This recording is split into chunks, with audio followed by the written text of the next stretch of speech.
E aí, beleza? Começando mais uma videoaula aqui de geografia, para a gente encerrar esses ciclos de videoaula. Começaremos com aula próxima semana, com aula ao vivo, é isso? Então a gente vai ver aqui, continuando aquelas aulas lá do primeiro assunto, a gente vai dar uma reiterada na questão das energias, né? Das energias não renovadas e das energias renovadas. Porém, essas energias renováveis e não renováveis, elas vão ser vistas aqui de um modo mais íntimo, né? De um modo mais, vamos dizer assim, de um modo mais sucinto. Por exemplo, nas energias renováveis a gente falou de todas. Nessa aula a gente só vai falar de duas, da biomassa e da hidrelétrica, né? Nas energias não renováveis a gente vai dar um enfoque não no seu lado ruim, não no seu lado bom, mas no seu lado de como ela é gerada, de como ela é produzida. De modo geral, a aula vai ser sobre isso. Essa aula ela é a nossa nona aula, né? E a gente não vai fazer pré-julgamento de energias boas nem energia ruim a princípio.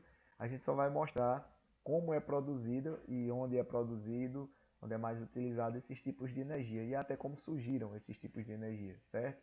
Vamos lá? Aí a gente tem usinas de energia não renovável, né? Para começo, para a gente seguir o cronograma da capa, certo? Ali da aula. Então, a gente vai ver também seguindo o livro de vocês, né?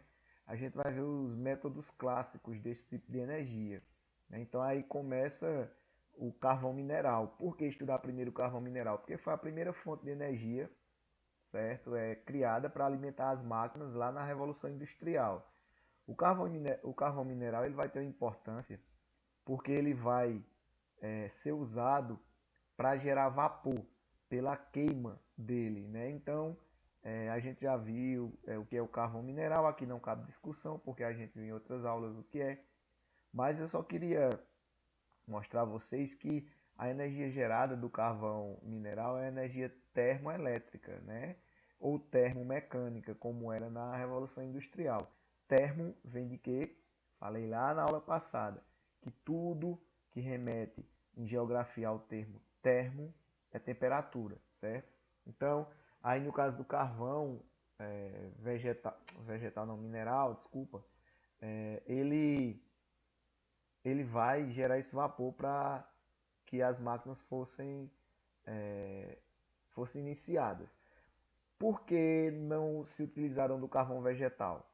O carvão vegetal ele queima muito mais rápido, ele requer uma quantidade de floresta absurda, certo? E esse replantio, esse reflorestamento, para que essas árvores se tornassem de novo, se tornassem de novo adultas para ser cortadas, para gerar carvão vegetal de novo, não compensaria.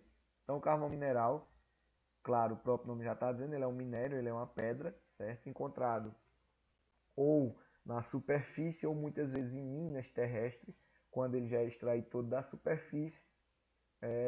E aí ele vai ser o primeiro, vamos dizer assim, a primeira fonte de energia a ser utilizada. Beleza? Aqui a gente não vai estar falando das desvantagens do carvão nem nada, porque a gente já falou. Então, a origem do carvão, a gente sabe que a origem do carvão, o mineral, né, que a gente está falando do mineral, ele vai surgir ali logo, vamos dizer assim, na idade da adolescência da Terra, certo? Quando a Terra estava na pré-adolescência.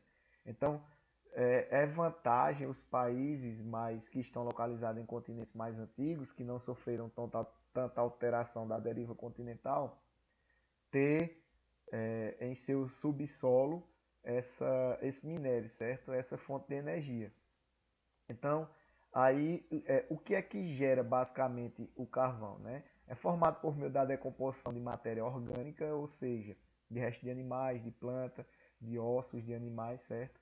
Sem a presença de oxigênio. Então, assim, requer um ambiente estruturado para que ele vá surgir, né? Não é em qualquer lugar, certo? Por exemplo, em bolsões de oxigênio não vai surgir carvão, vai surgir o petróleo e o gás natural, que é o que a gente vai ver posteriormente. Mas voltando para o assunto carvão, a gente vai ver que o material originado, né, quase não sai, do soterramento desses compostos orgânicos. Basicamente, o carvão mineral são restos de árvores, que é um processo dado há milhares de anos. São restos de árvores, assim como o carvão vegetal. Porém, entretanto, todavia, contudo, o carvão mineral, ele vai ser, vamos dizer assim, fossilizado, ele vai se tornar um minério, certo? Enquanto o vegetal não, o vegetal é um carvão que você pode extrair em horas. Derruba a, a árvore e aí você vai cozinhar esse carvão em fornos. Isso daí é o carvão vegetal, o do nosso churrasco, né? O que queima mais rápido. O carvão mineral, não. Para isso ele tem que sofrer um processo em algumas condições específicas de milhares de anos para que ele se forme. Por isso que ele é tido como energia não renovável, porque no tempo do humano, no tempo da sociedade humana, jamais esse carvão que foi extraído vai ou irá surgir outro no lugar, certo? Então a utilização do carvão tornou-se muito intensa a partir do século XVIII. Né? Já no século XVII já se usava, mas no século XVIII também, que é o período que corresponde à Revolução Industrial. Né? Então a indústria ela não vive sem energia, sem os tipos de energia que vai, vamos dizer assim, alimentar as suas máquinas. Então o carvão foi o primeiro tipo de energia a ser utilizado. Isso daí são questões muito abordadas em vestibulares, certo? No Enem. Essas fontes de energia, as primeiras fontes de energia da Revolução Industrial. E aí você pode dizer com certeza que foi uma energia né? Termomecânica ou termoelétrica, por quê? Porque no século XVII era termomecânica, depois que foi inventada a eletricidade, as máquinas começaram com outro processo de alimentação, né, para funcionar. Mas aí é basicamente isso, ela foi uma energia a priori, né, usada na Revolução Industrial e a principal matéria-prima, como a gente vê aí, é o carvão mineral, certo? Então assim, esse carvão ele vai surgir no período carbonífero, certo? É durante a era paleozoica, literalmente no tempo dos dinossauros, certo? Então aí é resto de dinossauro, são os restos de árvores, de florestas daquele período. Beleza? Então aí a gente vê a classificação, os tipos que o carvão tem. Quando a gente fala em carvão mineral, assim como o vegetal, a gente pensa que só existe um tipo. Não, existe, dependendo da árvore, por exemplo, o carvão vegetal, dependendo da árvore que você vai se utilizar como matéria-prima dele, você vai obter um carvão de boa ou de péssima qualidade, certo? De alta ou de baixa qualidade. A mesma coisa acontece com o carvão mineral. Carvão mineral, quanto mais velho, menos a ação do oxigênio e mais puro ele é. Aqui a gente tem uma tabelinha que vai explicar como seria a classificação desse carvão, certo? Deixa eu pegar aqui a reguinha. Cadê a reguinha? Tá aqui, eu vou pegar o reguinha para cá. Não, eu vou pegar a setinha, melhor. Pronto, a setinha para a gente dar uma entendida. Então, com o tempo, a pressão da matéria orgânica vai se, como é que se fala, vai sofrendo pressão, porque as camadas da terra, os sedimentos, vão acumulando. Então essa pressão ela vai eliminar o oxigênio, certo? Então quanto mais antiga essa pressão, o carvão vai ser de alta qualidade, certo? Beleza, mas vamos aqui para os exemplos reais. Vamos lá. Lá em cima tem um pântano, aqui tem um pântano, certo? E esse pântano ele está cheio de animais, ele está cheio de matéria orgânica, animais e vegetais. essas árvores caem e vão se decompor no pântano. Os animais que estão aqui morrem e vão se decompor no pântano, certo? Então, a gente vê uma tabela aqui acima, aqui, ó. A gente vê essa tabela aqui, que a turfa, que é um tipo de carvão mineral, né, ele chega a 60% de carbono. Professor, isso é bom ou ruim?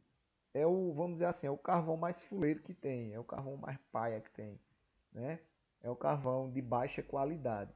Aqui no Brasil, os 3 estados aqui do sul, eles compreendem esse carvão, certo? E um pouco também de carvão lignito.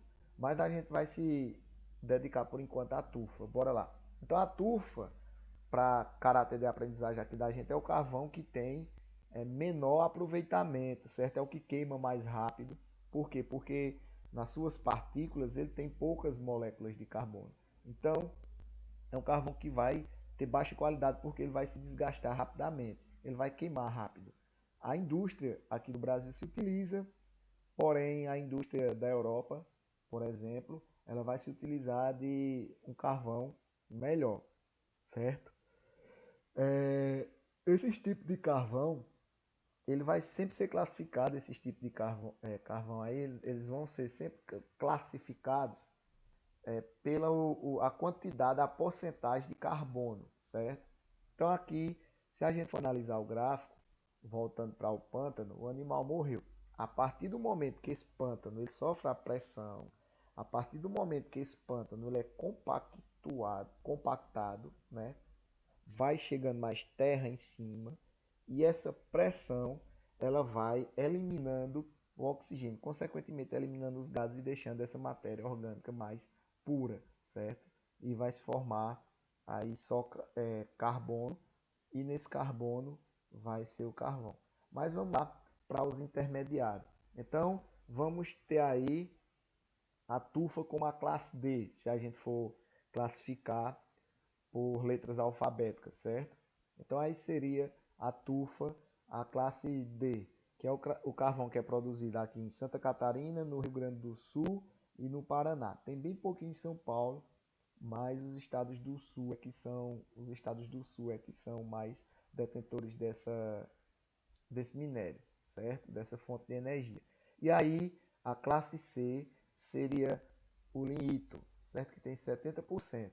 Esse lignito ele vai nem ser tão ruim quanto o tufa, nem ser tão bom quanto o urla, certo? Então o carvão urla ele vai ter aí 80% de pureza carbonífera, 80% de carvão. Já é um carvão bom, já é um carvão de excelência B, certo? Qualidade B, então já é um carvão que se destaca. E aí a gente tem um atrasto, certo? Esse carvão daí, ele vai ser também conhecido como carvão betuminoso. Ele vai ser o carvão mais puro que, que existe, certo? Com simplesmente quase a pureza total do carvão, quase sem nenhuma impureza, quase sem nenhum tipo de gás encontrado nas suas jazidas, no seu minério, né? Então, é 98%, chegando a 99%, mas aí a gente coloca 98% de carbono. Então, um carvão de ótima qualidade, claro que o preço vai ser muito mais valorizado no mercado, certo? Vou tirar aqui a... Então, seria o carbono, o carvão que teria mais carbono seria um atrasto, certo? Beleza? Dando continuidade aqui. Sim, aí aqui esqueci de falar para vocês. Aí aqui seria essa compactação do... Vou pegar aqui a setinha de novo. Aqui seria a compactação do solo. Lembrando que essa compactação com os sedimentos, certo? Essa compactação vai ser sempre de cima para baixo, beleza? Então, o carvão melhorzinho, quer dizer, o carvão melhor sempre vai estar embaixo, porque é o carvão que está mais tempo na pressão da terra e depois vai se acumulando mais terra e vai se formando mais carvão e a pressão, claro, que vai diminuindo, certo? E aí já tem a ação de gases, né? E torna o carvão não tão puro o quanto poderia ser. Aqui são os principais produtores de carvão. Aí a gente tem dois tipos aí de gráfico, certo? E eu queria que vocês analisassem os dois gráficos e percebessem que há uma variação de país nesses dois gráficos. Por quê? Porque há aí duas décadas diferentes. A diferença desses dois gráficos é uma diferença de 20 anos, certo? Então aqui nos anos 80, que é o gráfico aqui das barrinhas subindo, dos anos 80, China era a maior produtora, né? Então nos anos 80, a maior produção de carvão era proveniente, carvão mineral, claro, da China. Os Estados Unidos ocupavam a segunda colocação, né? E a Alemanha a terceira. E aí vinha seguido de outros países, certo? Bom, professor, não tem o Brasil não. Tem o Brasil lá em cima, mas tem aqui embaixo. Porque eu já falei para vocês desde a outra aula que o Brasil, ele não, por ser um território novo, ele não compreende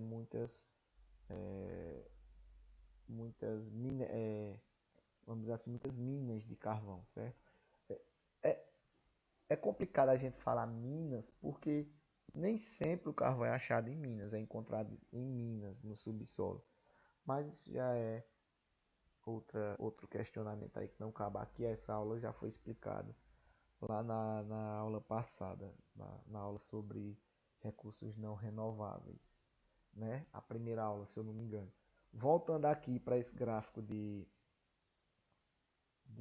barrinhas, né? A gente vê que a China e os Estados Unidos eles estavam muito próximos dessa produção, certo? Vai ver agora lá aqui no gráfico de cima, que é o gráfico de pizza, que o Brasil ele se encaixa. Esse gráfico que eu encontrei na internet é uma fonte dos anos 2000. Então eu acho que o autor quis colocar a produção brasileira, né, a representatividade da produção brasileira nesse gráfico de pizza, e o autor há 20 anos atrás, nesse gráfico de barrinhas, não quis colocar a representação do Brasil, até porque de certo modo é insignificante, certo? Na produção desse mineral, desse tipo de energia. Então, se você for observar aí, os Estados Unidos ele ultrapassa a China na produção, certo? Se você for observar mais ainda, a Rússia também ultrapassa. Com mais detalhe ainda, a Rússia também ultrapassa. Então, nesse gráfico de pizza dos anos 2000 de produção de carvão, a gente tem os Estados Unidos em primeiro, a Rússia em segundo e a China, que era primeira há 20 anos atrás, vai ficar em terceiro. Esse gráfico continuou o mesmo, né? Só se passaram 10 anos, continua o mesmo, né? Dos anos 2000, 2020, e aí 2020 teria outro tipo de gráfico que ainda na internet não está atualizada, certo? E dá para gente fazer mais ou menos basicamente uma projeção com os Estados Unidos liderando, a China em segundo e a Rússia em terceiro, certo? Então o gráfico atual seria basicamente isso: Estados Unidos em primeiro, a China em segundo e a Rússia em terceiro. Vamos para frente que tem assunto. Sua queima, vamos falar da queima do carvão.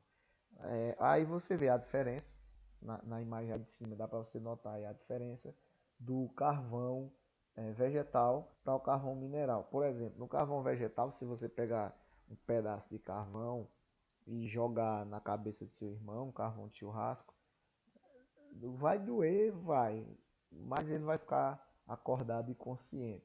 Se você pegar esse carvão mineral e você tacar na cabeça do seu irmão, provavelmente ele vai ficar inconsciente e aí vai render uns belos pontos na cabeça. Então você vê que o carvão mineral ele é uma pedra, certo? O carvão mineral é um material com alta concentração de carbono, de modo, ao ser queimado, o carbono mineral emite grandes concentrações de monóxido de carbono. Aqui a gente vai ver rapidamente os gases que esse carvão, que esse tipo de energia queima na sua, vamos dizer assim, na sua atividade, certo? Na sua atividade energética. Primeiro a gente vai começar com o monóxido de carbono, que na verdade é um gás bem pré-histórico, né? Então esse gás ele é altamente nocivo à saúde humana, e causa doenças respiratórias, como pode causar até pneumonia, como bronquiolite, bronquite, casos de asma. Em São Paulo, nas indústrias que têm termoelétricas, nas fábricas que têm termoelétrica, é, é, se observa, é possível você todo dia de manhã com um paninho, você pegar a fuligem nos móveis dessas micropartículas de carvão e de gases que a queima de carvão causa. Então é uma poluição respiratória. O monóxido quase não sai. Quando o monóxido ele se junta e ele se aglomera, ele vai formar o dióxido. O dióxido de carbono, claro, é muito mais letal, certo? Pode ser emitido diretamente pela combustão, pela queima do carvão, certo? É considerado um dos principais gases que prejudica e até acelera a questão do efeito estufa. É aquele gás que não deixa a luz do sol, depois que entra, voltar. Então, causando aí um aquecimento global, né? São ilhas de calor que a gente chama nas indústrias ou nas regiões que essas indústrias estão localizadas. Por isso que muitas cidades elas preferem colocar seu complexo industrial mais afastado dos centros urbanos, para justamente essas doenças respiratórias e esse calor, esse efeito estufa, não afetar a população que mora nas cidades, né? Então, sempre existe uma zona industrial em cidades de grande porte, 300 mil, 400 mil habitantes. Aqui em Caruaru existe, né? É o polo industrial, que fica ali indo para o Alto do Moura, certo? Fica ali no meio caminho, indo para o Alto do Moura. E aí a gente vai falar do enxofre, né? Que também um gás muito tóxico e forma uma série de compostos gasosos que liberado eles ainda criam uma coisa pior, que é o dióxido de enxofre, certo? E o dióxido de enxofre, ó, dióxido, monóxido, a diferença é que quando se junta com oxigênio, ele potencializa esses gases. Então, o dióxido, claro que vai ser muito mais ofensivo do que o monóxido. E até porque o monóxido quase não sai. Os monóxidos, eles são já, vamos dizer assim, tóxicos. E os dióxidos mais tóxicos ainda. Hoje a língua está presa por falar monóxido e dióxido. Vamos lá. O dióxido de enxofre, ele na atmosfera, ele acumulado, ele ainda pode causar um dano ainda pior, que é o trióxido de enxofre. E aí isso vai formar um ácido, né, que seria aí muito mais corrosivo, seria o responsável pelas chuvas ácidas, certo? E também não acaba que a gente discutiu o que seriam as chuvas ácidas, porque a gente já falou muito em sala sobre isso durante esse ano. Mas aí, esse ácido, ele é feito pelo trióxido de enxofre, né, ligado juntamente com as chuvas em regiões quando está chovendo, quando está caindo a precipitação.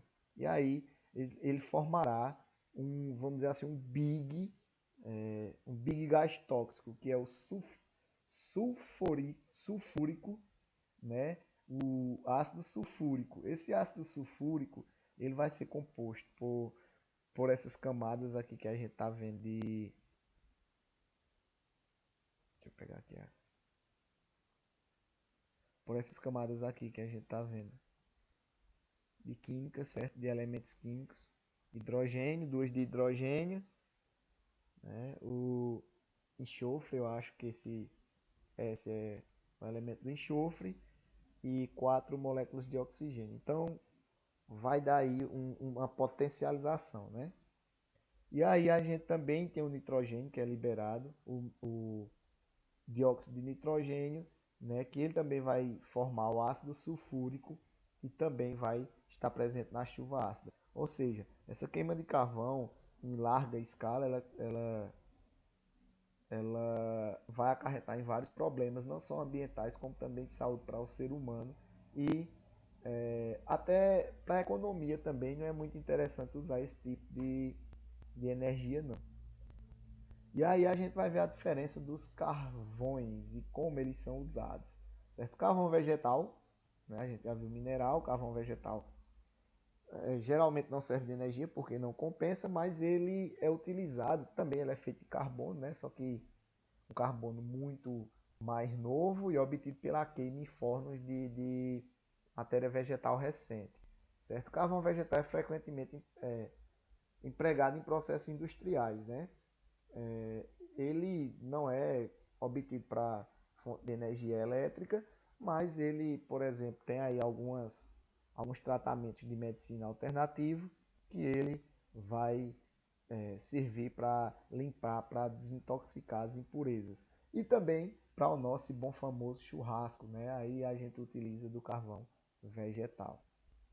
Vamos falar do petróleo, né? Continuando aí com as energias não renováveis. Petróleo é a energia que a gente mais conhece, né? Que está presente no nosso dia a dia, está presente no plástico, certo? Está presente aí na borracha, na sintética, está presente aí nos nossos combustíveis, gasolina, está presente no querosene, está presente no óleo diesel, certo? Então aí o petróleo, ele também é muito antigo, certo? Ele também é aí de meados da Terra, certo? É a principal fonte de energia utilizada ainda, sabendo que é um recurso escasso que vai acabar, mas o petróleo ainda é a principal fonte de energia utilizada ainda. Quando a gente fala em energia, a gente só fala de energia elétrica, que abastece nossos computadores, celulares e eletrodomésticos. Não, a gente está falando de energia de modo geral, que desloca carro, avião, certo? Que faz com que as máquinas se movam. Então a gente está falando todo esse tipo de energia. Depois é que a gente vai se concentrar em energia elétrica. Vamos aqui falar sobre o petróleo. É um recurso não renovável, que essa fonte de energia é mais distribuída, concentrando 60% de todo o petróleo do mundo lá no Oriente Médio. Então o que é que os países do Oriente Médio fazem? Ali Catar, Arábia Saudita, né, Iraque, o Kuwait, o que é que eles fazem? Eles fizeram um grupo, certo? E eles determinam o preço do petróleo para todo mundo. Desculpa. Nunca deixando o petróleo se desvalorizar, certo? Então eles criaram aí uma organização internacional nos anos 60 que ainda opera até hoje, que é a OPEP, né? Que é a Organização dos Países Exportadores de Petróleo. Aqui no hemisfério sul, da OPEP, só vai participar a Venezuela, que é o maior produtor de petróleo do mundo, que a gente viu lá na primeira aula. Porém, a OPEP ela se utiliza, é basicamente um grande quartel. Quartel não, desculpa, cartel. O que é um cartel? Cartel nada mais é do que um grupo de empresários, ou nesse caso daí de países, que eles vão se unir e tabelar um preço, certo? Então, por exemplo, o Kuwait, Arábia Saudita, os Emirados Árabes Unidos, a, a Venezuela e o Iraque. Pronto. O que é que eles fazem? Eles se combinam e padronizam o preço. Pronto, o barril de petróleo vai estar a $89. Pronto, acabou. Então não adianta você não você falar, não vou comprar da Venezuela porque eu vou comprar do Iraque que o petróleo vai estar mais barato, ou vice-versa. Não adianta porque esse petróleo vai estar tabelado, né? E esse cartel, ele oferece, né? Ele estabelece as cotas de produção e fixação de preço, certo? Por isso que o petróleo é tão caro, porque por trás disso daí, apesar de ser raro, né? E de ter um processo industrial de extração que é caro, ainda por cima tem o cartel, né? Tem eu ia falar o crime organizado, mas não posso dizer o crime organizado, não posso classificar como isso, porque são países.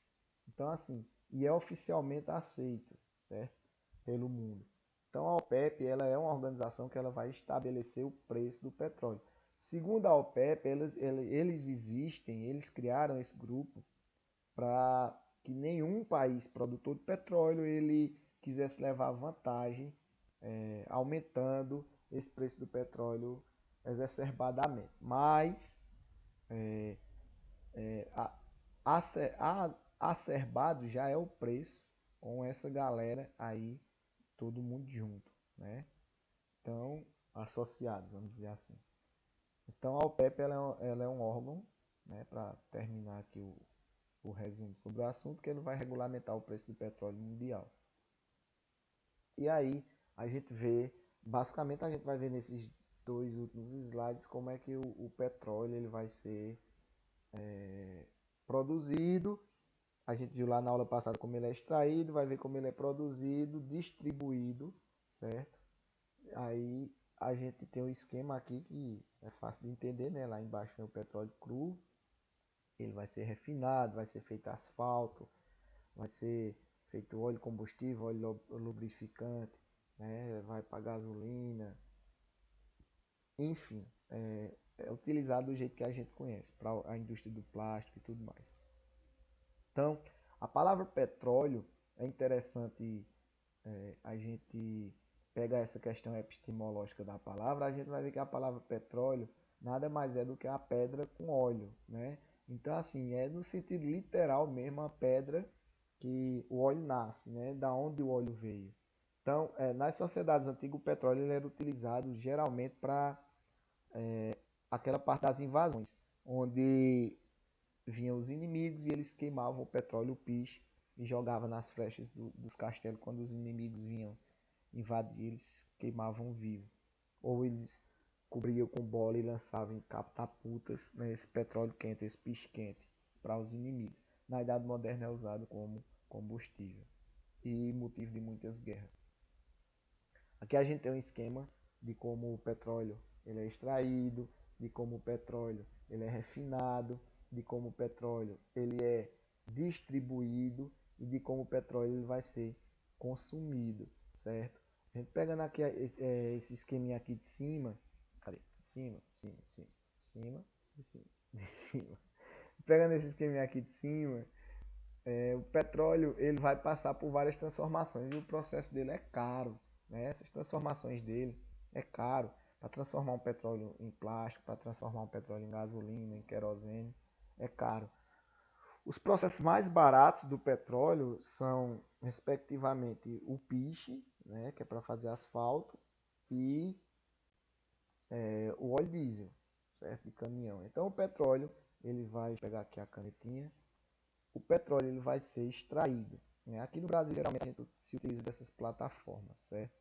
Mas pode ser também na terra. Nos Estados Unidos tem muito assim no Texas, né? Na terra.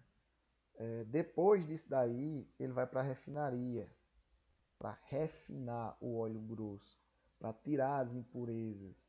Depois da refinaria, ele vai para a distribuição de base, que geralmente fica nas refinarias também. E aí fica em tanques, né? Tanques de diesel, tanques de gasolina, de querosene. E aí, tanto o diesel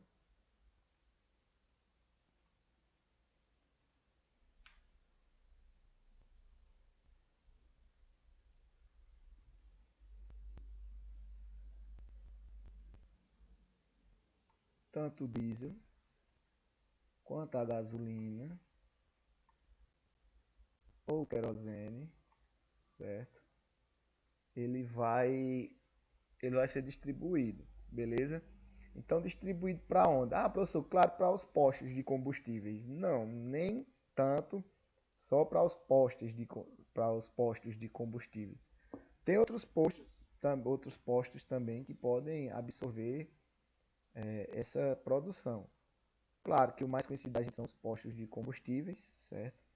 Mas também pode ir para a indústria, alimentar as máquinas, lubrificar essas máquinas e pode ir também das termoelétricas, certo? E aí da queima, né, do calor gerado por esse tipo de energia, pode ser gerada a energia elétrica.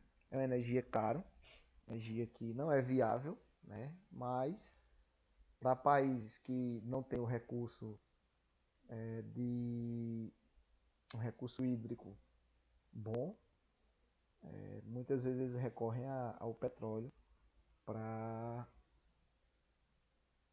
para eles terem energia elétrica. E aí a gente vai ver um esquema mais simples, né, que é a produção interna nas refinarias, aí vem óleo também, vem petróleo exportado, que é o mercado externo, e aí é distribuído para os postos de venda e consumido por nós não, pelos nossos carros, né, nossos veículos. E aí não se fala de petróleo sem falar de gás natural. Não existe uma coisa desligada da outra. O gás natural também ele vai ter essa característica, tanto do petróleo quanto do gás, ou quanto do carvão mineral, certo? Ele vai aí ser um combustível, uma fonte de energia que vai ser gerada há milhares e milhares de anos e não é renovável. Também vai ser extraído, até porque ele vai ser extraído onde os bolsões de petróleo está, certo? Então ele também vai ser, vou pegar aqui a reguinha. Então ele também vai ser extraído em plataformas no mar, ou vai ser extraído na terra. Também vai ser levado. Agora a diferença do gás é porque você não pode colocar em porões de navios, certo? No caso quando é extraído no mar, ou você não pode colocar em tanques de caminhões quando é no caso de extrair da terra. Então, para você levar para a refinaria, você vai ter que ligar por tubos, por tubulações, por chamado gasoduto, certo? São grandes tubulações, mega tubulação de gás que vai canalizar esse gás da sua fonte até a refinaria. Daí o mesmo processo. O gás ele vai ser distribuído também aqui, ó, por cano, certo? Por gasoduto, por dutos de gás. E tem aqueles canos bem grossos da Compesa. Você vê aqueles canão de água, pronto. O gasoduto seria os canos assim. E aí ele vai o gás GNV para automóveis, né? O butano para residências e outro o gás GLP, né? O gás GLP vai para as indústrias, refinarias e termoelétricas. Então, professor, qual é a diferença do gás GLP para o gás GNV? O gás GNV ele vai ser um gás que ele vai ser utilizado para o deslocamento de veículos, né? O combustível dos veículos. E aí a gente já falou lá na outra aula também sobre isso. E a gente vai falar também do gás liquefeito, né? Do petróleo, que é o gás GLP, que é o gás de cozinha também.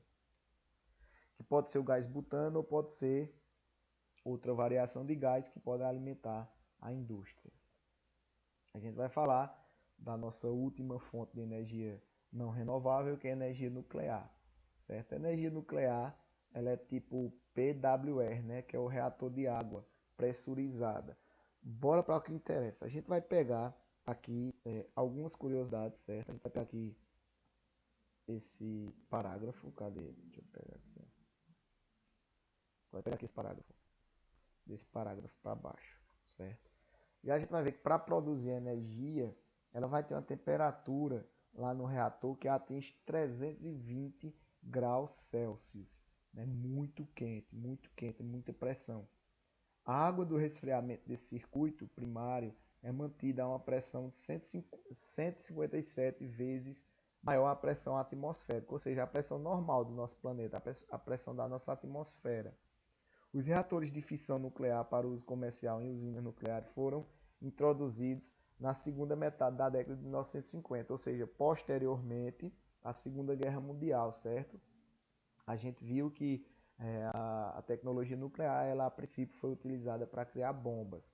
E aí quando se viu que esses reatores, esses núcleos, certo, de plutônio ou urânio, eles poderiam gerar uma energia sem precedentes, né, uma energia de alta qualidade e em grande parte uma energia, vamos dizer assim, rápida, né? Então aí foi se utilizando dessa energia nas décadas seguintes, anos 70, e no final dos anos 80 aí teve o acidente com Chernobyl, né?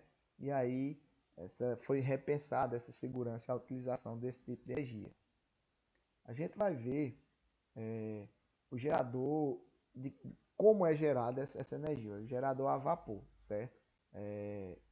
Na verdade, o gerador que resfria, certo? Que é o condensador, e vai ver o núcleo, o reator, o que faz gerar essa energia. Bora lá. Com base no aceleramento de partículas, certo? Moléculas, íons, prótons, nêutrons, elétrons, coisas o reator vai pressurizar, beleza? E, vamos dizer assim, essas moléculas elas vão passar por um processo de vaporização, certo? Então, vai ser gerado um vapor e essas moléculas elas vão ser, a que está na pressão vai ser pressurizada, certo? Vai fazer girar a turbina, que vai gerar energia. O gerador ele vai transformar essa energia elétrica que veio da energia do vapor, que veio da energia de um núcleo atômico, vai gerar energia para as casas, vai distribuir essa energia para as casas, certo? Beleza. Mas e o condensador, o que é que ele faz? Geralmente ele pega água do mar, certo? E ele resfria essa pressão que estava aqui para que a usina não possa vir explodir e causar um acidente nuclear. E ele retorna para o vaporizador. E o que é que se faz com esse núcleo daqui? Aí se descarta. Professor, descarta onde? Joga no lixo? Não, não joga no lixo. Se cria, se armazena em compartimentos especiais, certo? Para que esse material radioativo não venha a um dia causar câncer na população. Isso se chama lixo atômico, essa sobra, certo? E esse lixo atômico ele tem que ser bem guardado, que eles são núcleos, certo? Ainda ativos de plutônio e urânio, que são núcleos radiativos assim, extremamente contagiosos. E a gente vai agora nos adentrar às energias renováveis. Na verdade, nós iremos falar apenas de duas. Né? A gente não vai se prolongar muito nisso, porque vocês já sabem, né? A geração de vocês é basicamente da energia renovável, certo? O planeta ele pede por isso, o planeta ele tem recursos findáveis, ou seja, ele pode acabar, né, os recursos dele a qualquer momento. Então, a gente aí tem que nos utilizar de energia renovável. Vamos lá.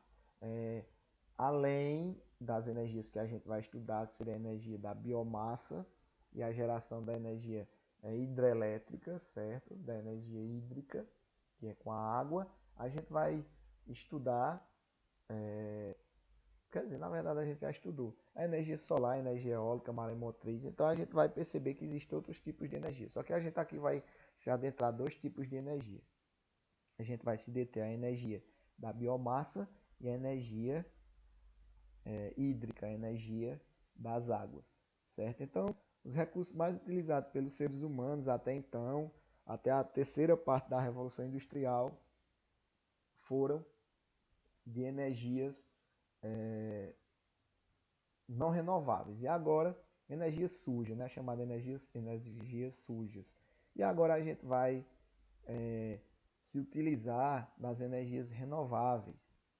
E aí a gente vai ver a energia de biocombustíveis ou a energia da biomassa. Esse esquema da energia da biomassa, você basicamente pega a massa, que seria a massa orgânica, que seria casca de soja, de cana, de arroz, até de madeira.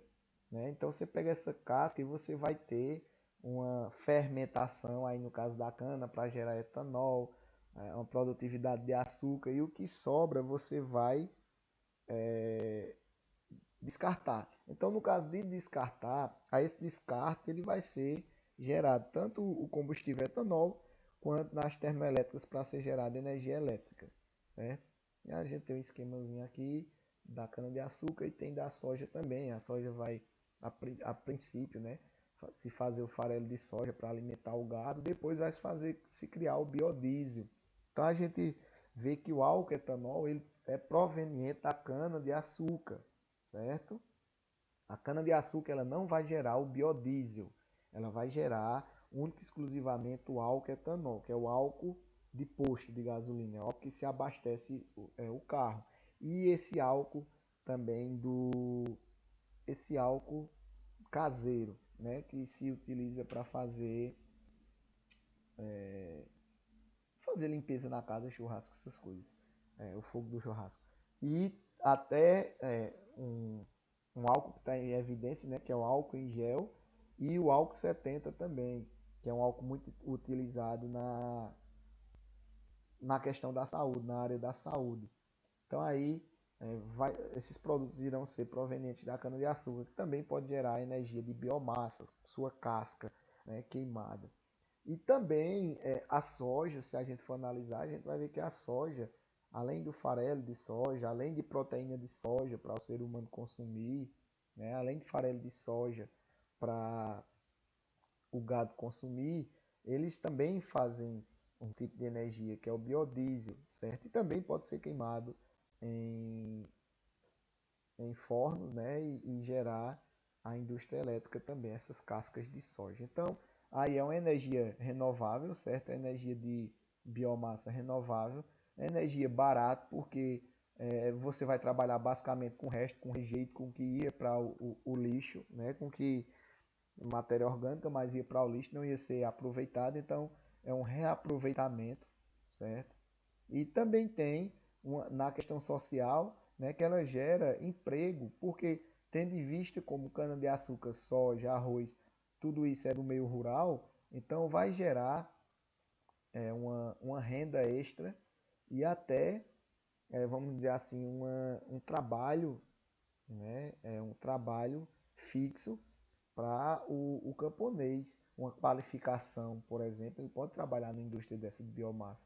Então aí a gente vai ver que não só o impacto ecológico, né, do biocombustível, né, não só reduz, né, o desgaste do planeta Terra, mas também tem a questão econômico-social, né, que vai gerar emprego para o homem do campo, certo? E aí faz com que o homem do campo não vá procurar emprego na cidade e entrar em subemprego ou numa vida marginalizada, né?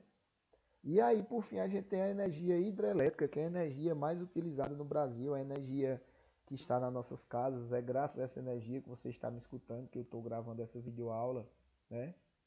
A energia hidrelétrica é a energia que é a principal fonte de energia utilizada no Brasil, né?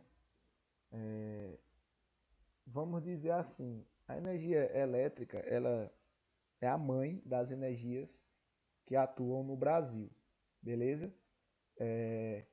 Você vai ver o esquema de como seria feita a energia hidrelétrica. A gente já viu lá na outra aula, como seria criado, né, gerado a eletricidade pelas hidrelétricas. Já a gente viu na outra videoaula, mas a gente vai relembrar aqui. Então, você vai ver que o reservatório passa por um duto, esse cano ele vai guiar a água, com a força da água vai girar a turbina, essa turbina ela vai fazer com que o gerador ele transforme a energia física desse giro na energia elétrica.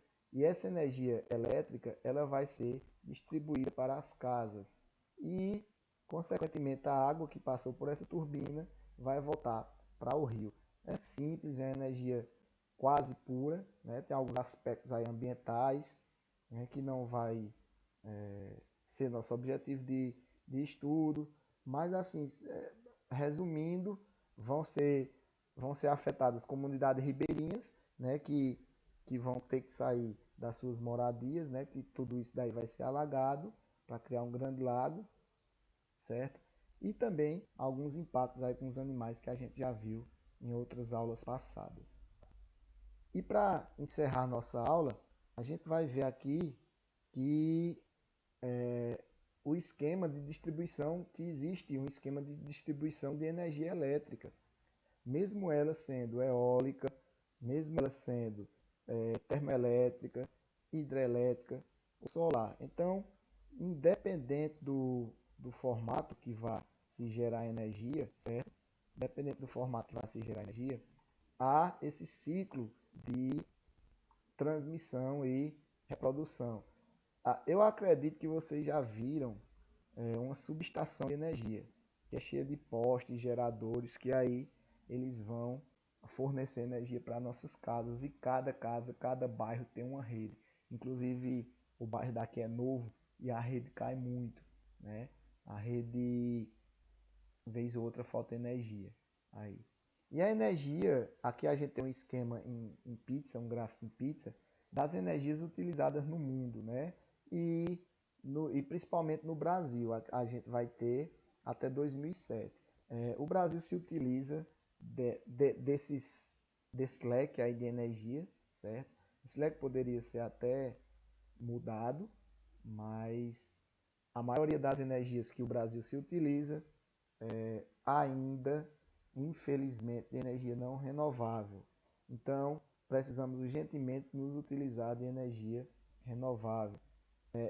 Para a questão ambiental, claro, vai ajudar muito os planetas, e para a questão também de, de cunho social, certo? Isso daí, um dia essa energia vai vai acabar, essa energia não renovável. Então, quanto mais a gente se utilizar da energia renovável, mais vai gerar emprego, mais vai baratear os custos, certo?